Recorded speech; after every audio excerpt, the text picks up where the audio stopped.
So what's Llanwern got to do with the Blast Furnace 5 life extension project? Well, quite a lot as it turns out. Not only are they going to have to keep customers happy and supplied through the outage, but as you can see behind us, they're playing their part in building up slab stock in preparation for the stop of the blast furnaces. I'm joined today by Andy Leonard. Andy's a Fulfilment Manager here in Llanwern. Andy, tell me a bit about the work that's been going on to prepare the stock for that outage. Right, so the Blast Furnace 5 rebuild is around 75 days. So we're building a region of 200,000 tonne of slab stock on top of our normal 100,000. It's important we put the right slab stock down that we can see ourselves through the rebuild. So the hot mill's about to stop for 2 weeks. So does that give us an opportunity to build up our own slab stock? And where else are we getting it from, and where are you putting it all? Absolutely. So we've got 2 weeks now where the hot strip mill's off, and we're building that slab stock now in Port Talbot. We've also specified 150,000 tonne from MLE. So we've worked closely with them to understand what grades we can order, and we don't compromise our own make as well. So that's a hell of a lot of slab stock, Andy, if I'm honest. How are you managing where that slab stock sits?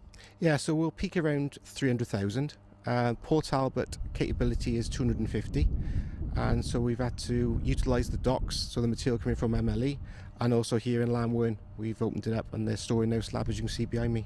And I guess there's more people involved than just the guys here in the slab yard in terms of managing the build-up of that stock. What sort of functions have been involved in that process?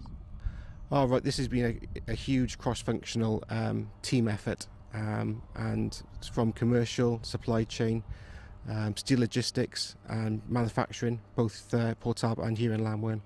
So the idea is to build up about 300,000 tonnes of slab stock going into the break. Obviously Blast Furnace 4 will run throughout that period.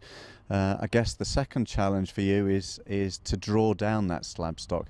How do you know you've got the right materials in preparation for that, and what's involved in drawing it down? Well, we've had to do a lot of analysis before to work out the consumption rates to make sure we order the right material from MLE, and then we make our own stock build in Port Talbot.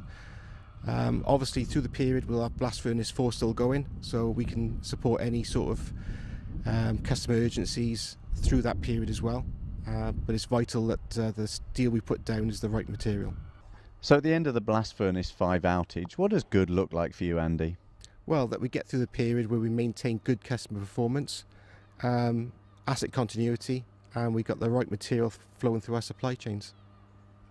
So it's another amazing piece of work going on in the background, and one you may not associate with a capital project in Port Talbot, but the management of slab stock across both Port Talbot, Llanwern and the docks is going to be critical in keeping our customers happy through the period and aligned with our operations as well. So Andy, well done on the progress so far, and good luck for the rest of the venture. Thank you, Tim.